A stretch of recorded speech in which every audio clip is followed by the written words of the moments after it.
The Sweet Sound of Success show is brought to you by the Mentor Studio.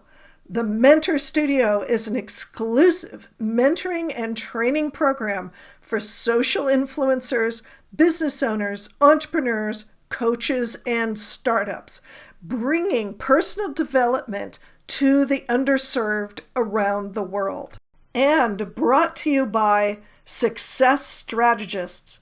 Simple strategies that work to develop your business with flow and ease using proven strategies and the right tactics. This is the Sweet Sound of Success with Sue Wilhite, Profit Attraction Master. Jackie Bailey runs the Speak, Feed, Lead public speaking studio in Redmond, Washington, and is the founder and executive director of the Speak, Feed, Lead project, a nonprofit with a mission to empower children, teens, and adults with public speaking skills. Jackie is the author of Self-Centered Leadership, Becoming Influential, Intentional, and Exceptional, and was a 2015 semi-finalist in the World Championship of Public Speaking, placing her in the top 98 speakers of 33,000 competitors. Pretty awesome. From Voiceless Victim to Master of Message is her key presentation in which Jackie shares her survival and triumph over childhood sexual abuse by using her voice and discovering her value. Welcome, Jackie. Thank you, Sue. It's delightful to be here. Oh, this is going to be a very interesting interview. The subtitle of this show is The Hero's Journey for the Entrepreneur's Soul. And based on what I know about you, you've had quite the hero's journey. So I suspect my viewers are going to want to kind of sit back, get comfortable, get your favorite drink, and and for those of you who don't know what the hero's journey is all about, Joseph Campbell wrote a book called The Hero with 1,000 Faces. And among other things, he described a 16-point circle of how a hero moves through the mythological journey. And this has been used as a template from everything from Star Wars to Beowulf to everything in between. And I'm only going to pick out 5 of these. We're not going to do the whole 16. And the 5 that we're going to talk about today, which I think are really valuable in the hero's journey for the entrepreneur's soul, are the ordinary beginning. No entrepreneur's beginning is ordinary. The call to action, which is how does an entrepreneur become an entrepreneur? The big, hairy monsters that usually one encounters as an entrepreneur and in real life as well. And then there are the allies, mentors, guides, coaches, those who support the entrepreneur, because I tell you, there is really no such thing as a solopreneur. There is a myth that Joseph Campbell would have totally abandoned as being irrelevant and false, that people do things by themselves. You can't. It's not possible to have a business by yourself. And finally, the return home, which is how is the entrepreneur viewed, dealt with, reacted to when they become an entrepreneur? How do folks react to it, particularly at the beginning, after that first dollar, yen, peso is exchanged? It's a transformational moment. Other people may not have that. So, Jackie, what was your ordinary beginning? Well, I was born to a family where I had an older sister who was about 12 at the time of my birth, 2 older brothers younger than her, and then I'm a twin. I have a twin brother. We had our 15 minutes of fame as soon as we were born because we were born in this hospital in Morgantown, West Virginia. My mother was a month overdue with us, and they had all these little incubators ready to put these tiny twins in. And I was 7 pounds, 2 ounces, and my brother was 9 pounds, 6 ounces. So they were laughing at how large we were as twins. So we were record weight for that hospital, and I believe for the regional area in West Virginia. So we were in the newspaper right after our birth. So Wow. not necessarily an ordinary beginning, but an interesting one. Yeah. Oh, that's fun. And so then before my third year, the family moved from West Virginia out west. And in fact, my parents didn't actually know where they were going to be moving to. They just knew it would be Arizona, Idaho, or Utah. And we took some furniture to some friends we had in Idaho, left our furniture there to go visit some family in Arizona. I think my parents ran out of money, and my dad had to take a couple of jobs there in Arizona for us to be able to get back to Idaho to get our furnishings. And you know what? We never did. So we ended up staying in Arizona, and that's where I ended up being raised, was in Mesa, Arizona. And it was pretty ordinary from there. I mean, yeah. So what was the call to action for you to stop being ordinary and step into your extraordinary life? well, gosh, I guess there was a bit of a call to action, but during that time when I was growing up with two older brothers, an older sister, and then my twin brother, there was abuse going on toward me in our home. In fact, one of my older brothers was a chronic abuser. Wow. For me. No one else knew it. There was also a family friend who would come to the house when he knew my parents would be away, and there was some abuse there. He ended up in prison for abusing his own children, but no one ever knew about the abuse that I was suffering at the hands of this older brother of mine. And, when you're told not to tell, whether it's literally said or whether it's understood, it really changes who you are. Right. And I've only discovered the full aspect of that recently. And that as I look back at my life and realize I was one of those people that never initiated conversation. I was always awkward in social situations because I was afraid I might tell something that I wasn't supposed to tell. Right. And so I was always repressed and always held back. I don't even know how you would describe my personality. I wasn't necessarily a shy kid, but I just always felt different. I felt odd. I felt alone and isolated. And in fact, I was, but I didn't know any different then. That was just life to me. Right. And feeling suppressed. Absolutely. And so I was obedient, if nothing else. And I never broke that secret until I was an adult. I was a married woman. I had 2 children. In fact, I had a baby that was about 2 years old, and then a daughter who was 2 or 3. And I'm sorry, 3 or 4.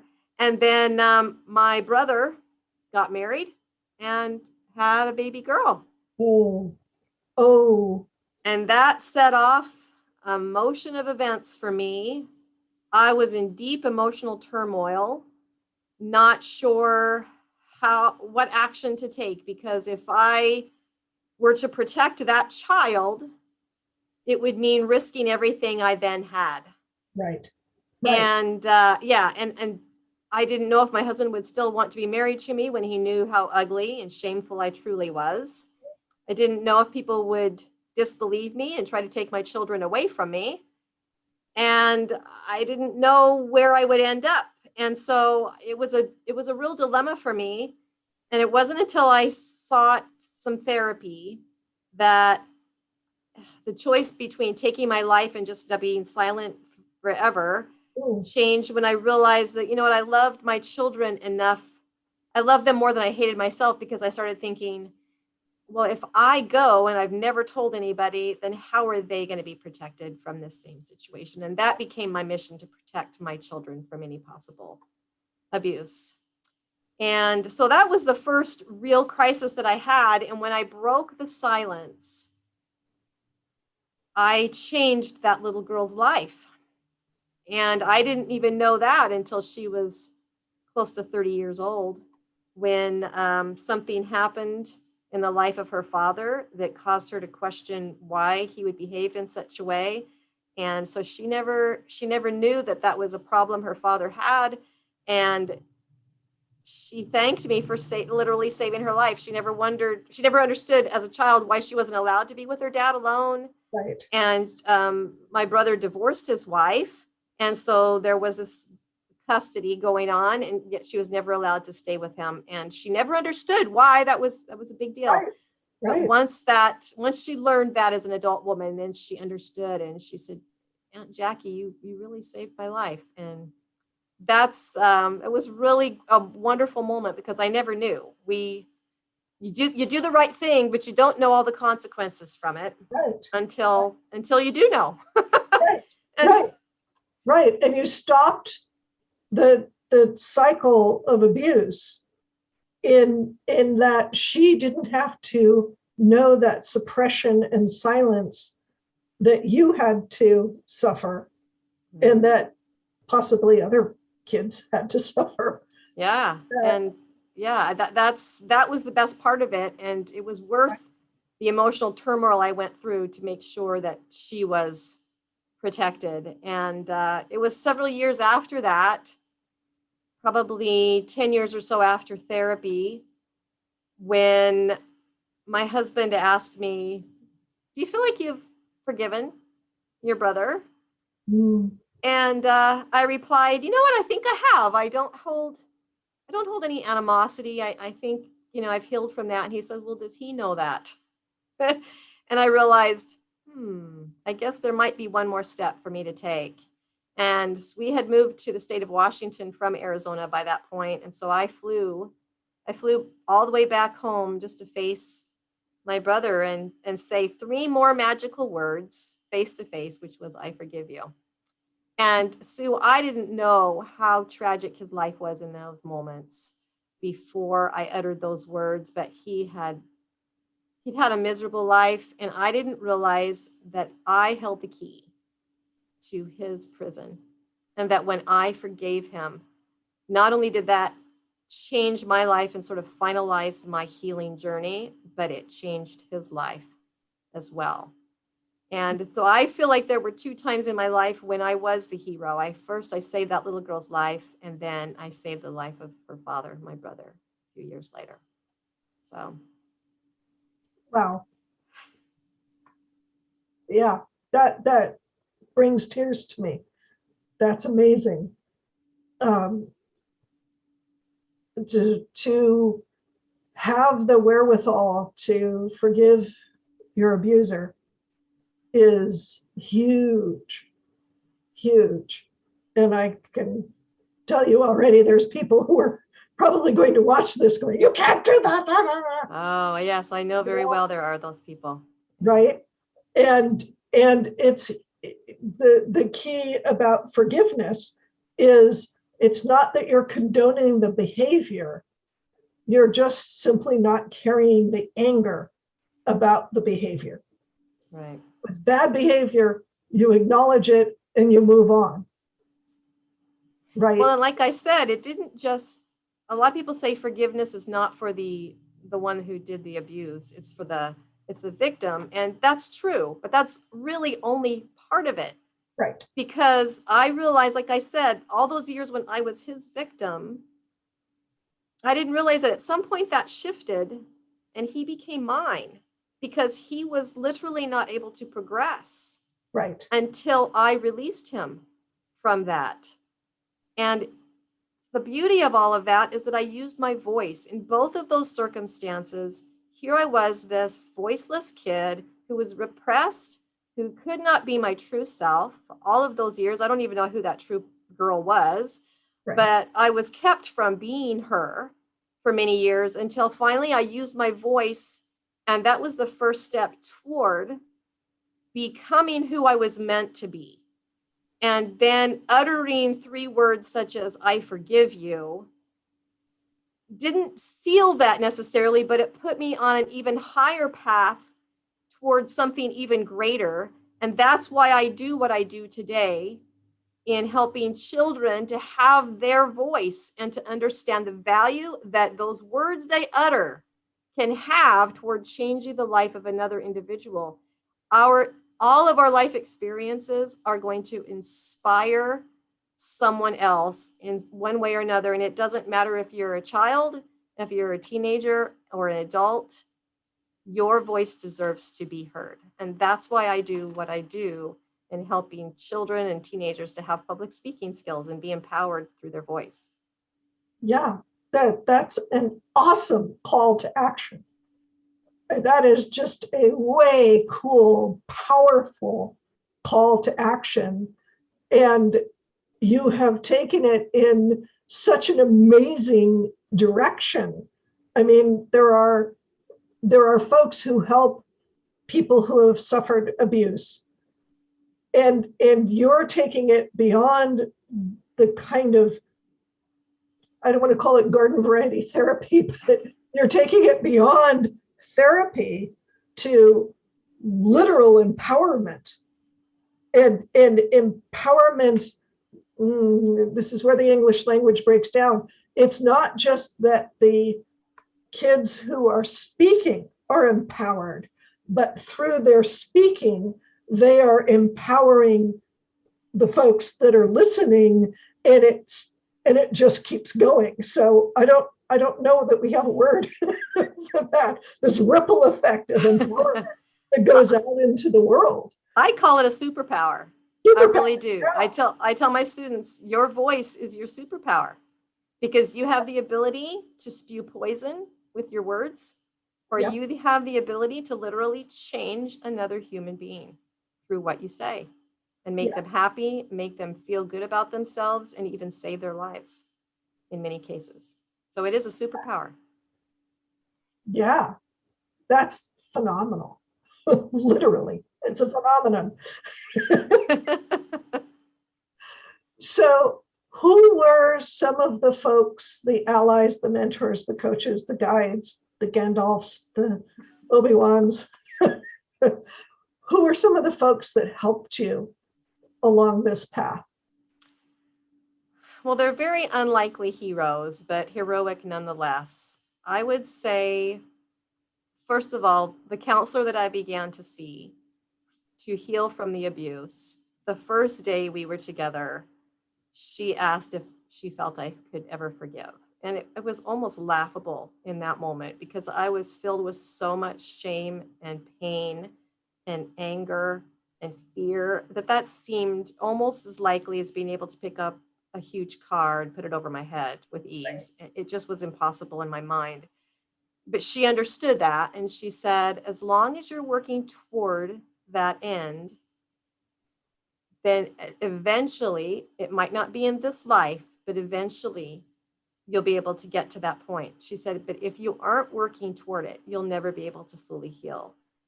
Those words were a prophecy for me, because I realized that was what I needed to heal. And it was also what my abuser needed to heal.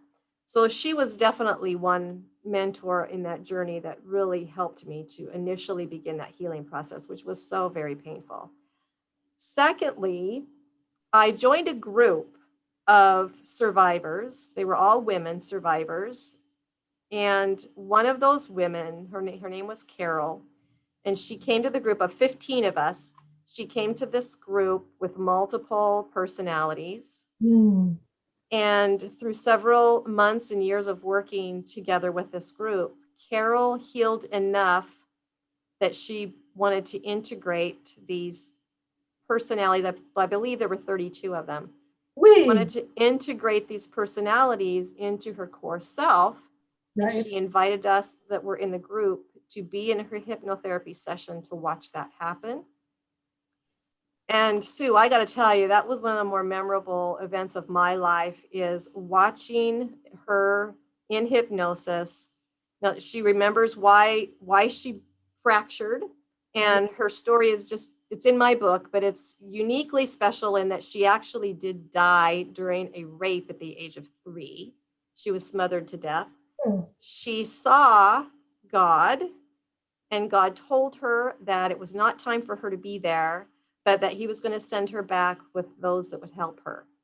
And she believes those were these 32 personalities that were always with her from that moment on, from the age of 3. And she was at that time a married woman with 5 children with these multiple personalities. And she was in therapy to try to figure out why she was so eccentric and different. And that was one thing that came out. And so as we watched her integrate, what she did was something all of us, no matter who we are, need to accomplish in our life. Carol would face each one of these personalities in her mind. She would face them. She would thank them for the service they provided for her.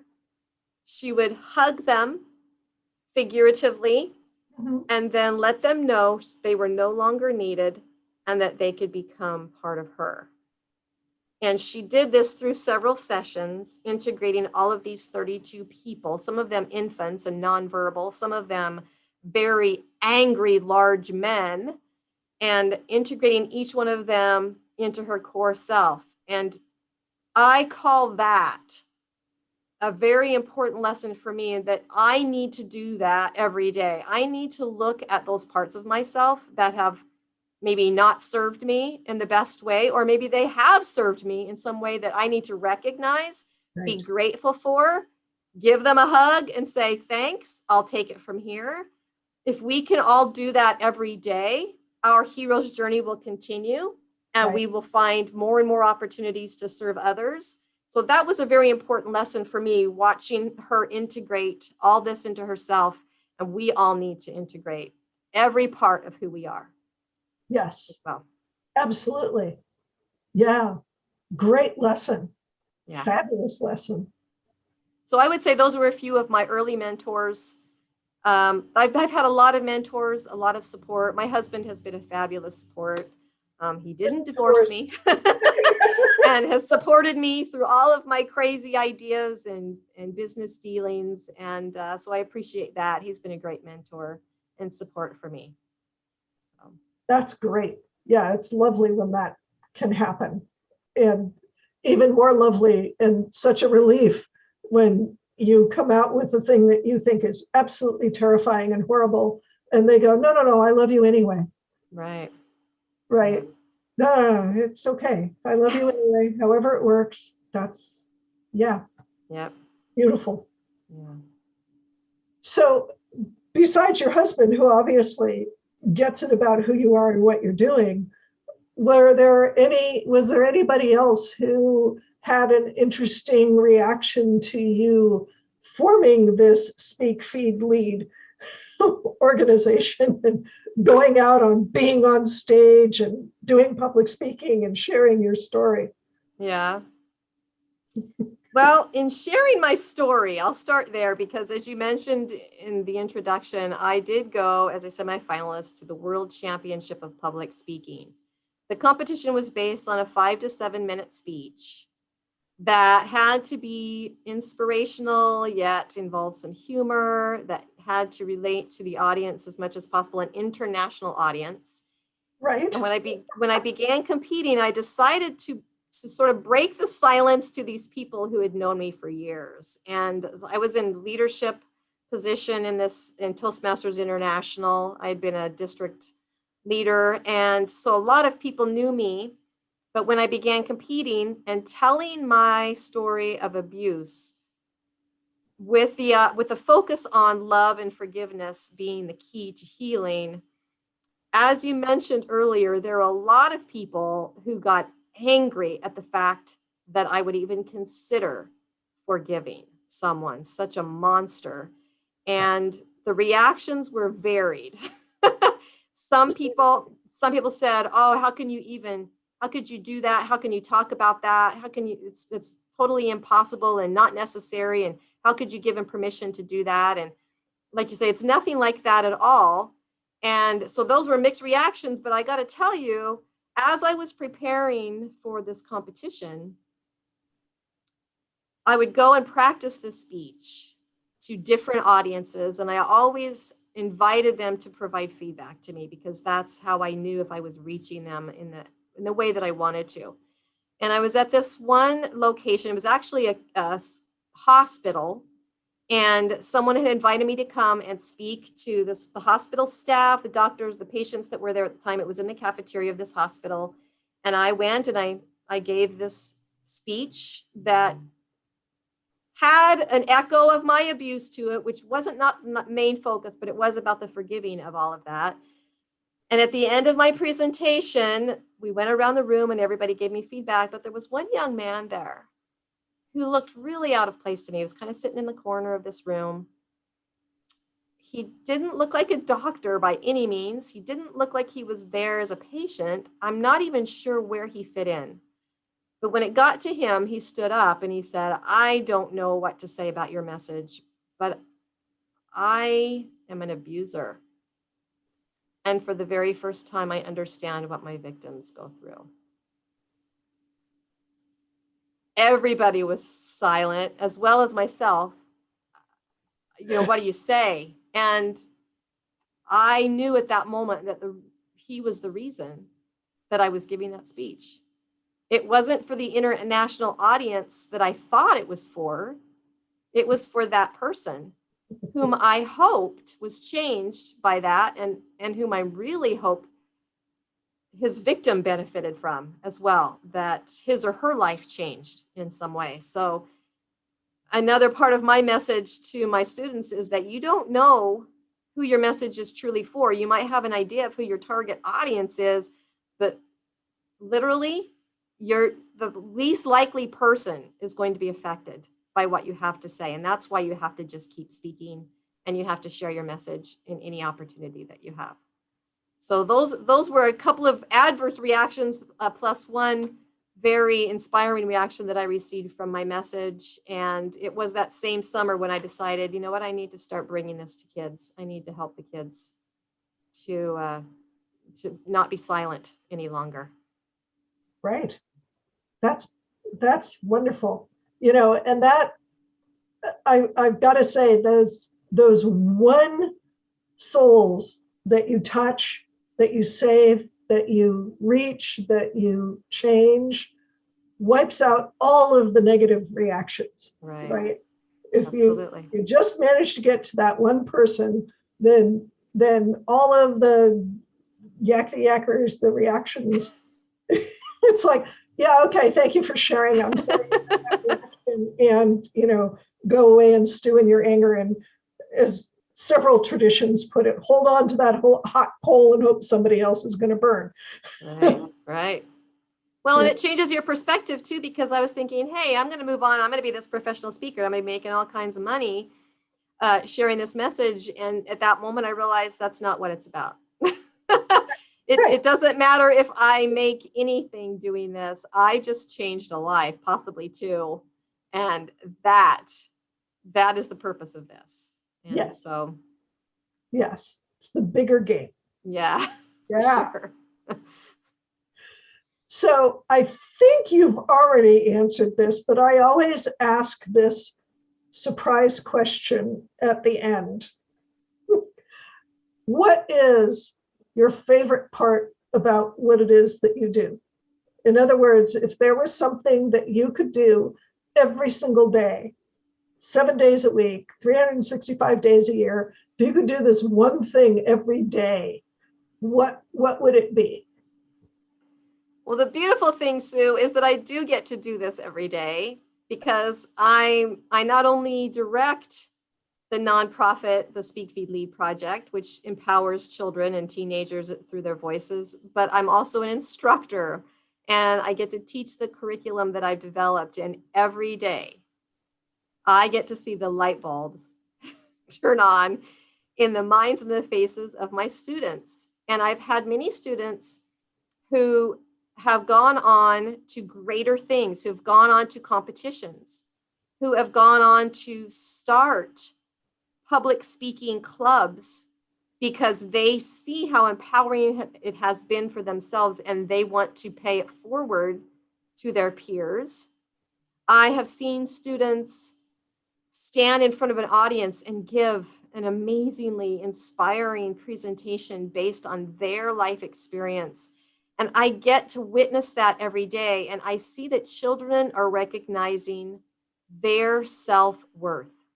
In Yes. a world where many of us are feeling repressed, where we can't perhaps voice our political views or how we feel about certain holidays and things like that, we feel repressed in so many ways, and yet our children are having the opportunity to stand before their peers and talk about what's most important to them, and they're being supported by their peers because that's part of the rules of the class, and they're feeling empowered through feedback that they get. So every day I get to see a child who is becoming less and less voiceless and more masterful in the message that they have to give. And that is a joy. And that's what it's all about. And we definitely want to reach more children. Our broader mission is to get to those children who are incarcerated, get to those children who are homeless and suffering from all kinds of conditions that can bring, kids who are in foster care, who, when they turn the age of 18, are literally kicked out onto the streets. Yep. And have no mentors to help them with the basics of life. And I believe communication is a basic in life, that if you are empowered to at least communicate your needs to someone who you can trust, that's self-worth. That's what self-esteem is being able to voice what you need and have the confidence to do that. And there's so many children who can't. And so that's part of our broader mission, is to get to those unreachable, still voiceless children so that we can help to empower them on their hero's journey. Yeah. In addition to helping all of those children, Jackie, I understand that you have a gift for our viewers. I do. I would love to offer a conversation with me, whether it's for yourself or whether you have questions about how we can help your child or teenager or young adult. 30 minutes conversation with me. We can talk about what's the options are. And if our programs can help, then I'll certainly turn you on to those. If they can't, then perhaps there's some other resources I can help you with. And a big part of understanding our value is changing our mindset to more positive thinking and attitude. And Right. another gift I have is a free trial, a 7-day trial to a new scientific application that's called Positive Prime. And this, if you could imagine, it's like a video vision board on steroids, Right. where Okay. it comes with music and images of people smiling and places of beauty and people taking actions toward helping other people. There's also some very positive affirmations that go along with that. And by watching that for 3 minutes, it is scientifically proven to boost your mood for 6 hours. And I have begun using this with my students at the beginning of every class. We take 3 minutes to get positively primed. And I got to tell you, the difference it has made has been measurable and tremendous. The kids have more confidence. They feel more powerful when they have a big project that they're completing on our last class, for instance. They do so much better compared to the kids who don't get into class in time enough to be primed.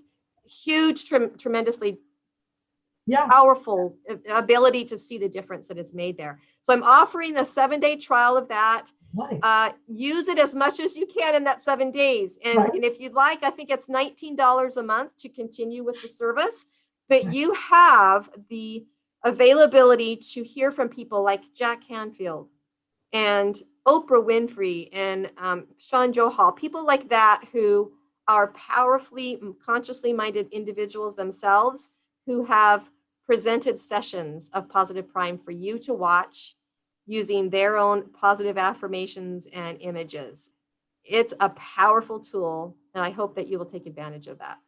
Yeah. Well, we're going to have the links for that are going to be right here. And they will also be in the show notes. And those are two amazing, amazing gifts, Jackie. That is fabulous. That 3 minutes for 6 hours of happiness. Oh my goodness. Yeah. That's a great return. It's priceless. It is. It is. That's just wow. Especially if you're healing, if you're healing from trauma, if you're healing from the pandemic, you've lost your business, you've lost your sense of self. 3 minutes a day to feel more powerful for 6 hours following, that can mean a whole lot of stuff. I mean, that could really change your success pattern from that moment on. So it's not just a positivity, it's actually thinking differently. And when you think differently, you act differently, and that can only add towards your success. So. Yes. Well, I'm a law of attraction coach, and literally the way that you think, the way that your brain sends out its electromagnetic pulses, and the way that your brain gets organized with whatever it's filtering. If the filters go away, it's amazing the opportunities that show up. So, Yep. 3 minutes for 6 hours of opportunity. That's a nice investment. Right? That pays off big. That's a big one. Well, thank you, Jackie. Thank you so much for being on the show. Thank you for sharing your amazing, amazing, inspirational story and what it is that you do for kids. And just, that is so awesome. Well, thank you, Sue, for giving me a stage to share it. And I hope that my words have inspired someone today. Absolutely. And thank you to my viewers and listeners of the sweet sound of success.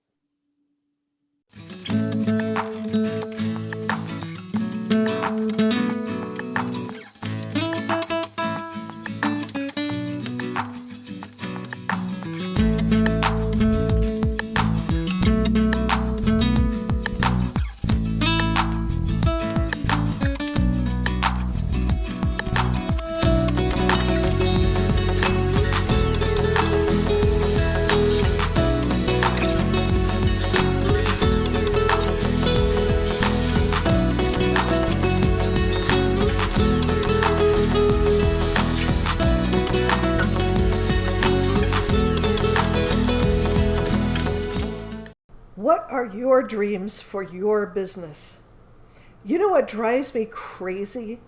Really smart business owners denying their talents because they've been taught it has to be hard, because they've been taught that they don't deserve their gifts, that they're not worth anything.